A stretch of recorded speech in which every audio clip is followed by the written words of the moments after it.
mo. Makakas pala to, pare.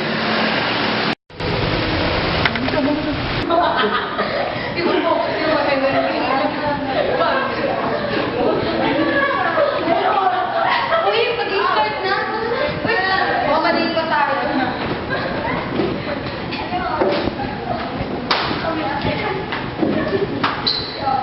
Yung Garden Church, nakuha niyo yung ibig ko sabihin ngayong gabi, na kung minsan ang very challenging sa buhay ng mga Kristiyano, yung bang namumuhay sila na dalawa ang mukha ng kanilang pagkatao.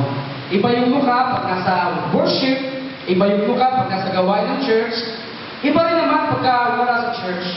Kaya nga ang challenge sa akin, dapat magkaroon tayo ng buhay na talagang totoo sa Panginoon, hindi yung dalawa yung mukha natin. Pagkagsamba talaga, nagpupuri tayo, pero pag nasa private life na tayo, parang hindi tayo Kristiyano.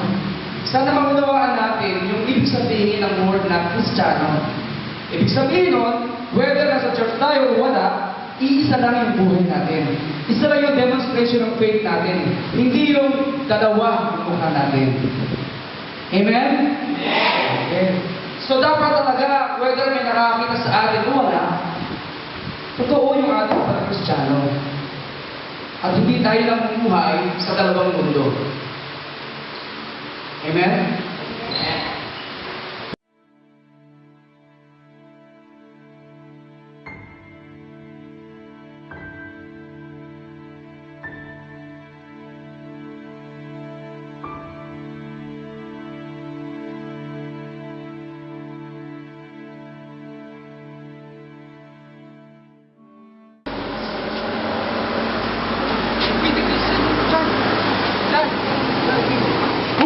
Pare, sakto, dito ka pala. Kanina ka pa namin hinahanap eh. Pinuntahan ka nga namin sa inyo kaso wala ka daw. So, naalala namin, linggo nga pala ngayon, nag-church ka. Oo nga pare, may tournament ngayon. 15,000 yung premyo pare. Ang ganda ng bowler nila ngayon pare. Kailangan namin ng hitter matibay ito di. Ikaw nung nasaan namin pare. Sumama ka na sa amin. Hindi ako sigurado ngayon eh. Wala ako sa gaming mood, pare. Baka mag-troll lang ako yan. Tara na! Sagot na kita, kahit pangkain mo lahat, pati computer. Talaga ako sigurado, pare. Nakakakutak ko. Pero alam ko na pare. Ano yun? Alam ko na, tawagan si Steph pare. Para magagana ka naman no. Tara! Diba? Tara! Kailangan namin. Bahala na nga. Tara!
Lord.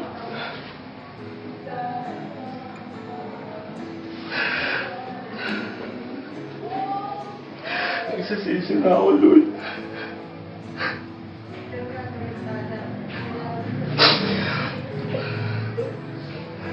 Nakay pa naman ako sa church, Lord.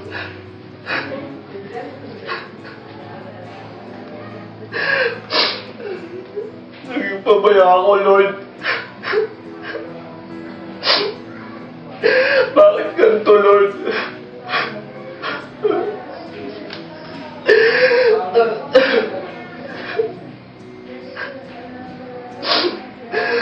Bakit ganito yung mundo, Lord?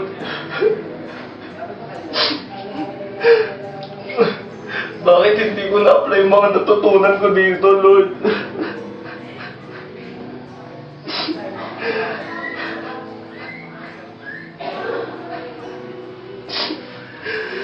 Lord, I Alam ko naging masama ako, Lord. Hindi ko sinasadya yun, Lord. Gusto ko na pong magbago.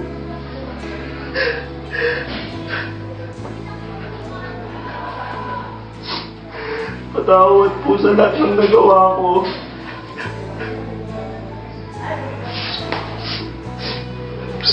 Lord.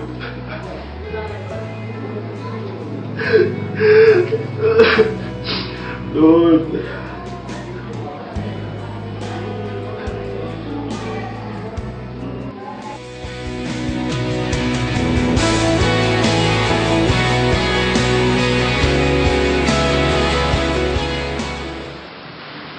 Anak, pinatawad ka na ng Ama sa Langit.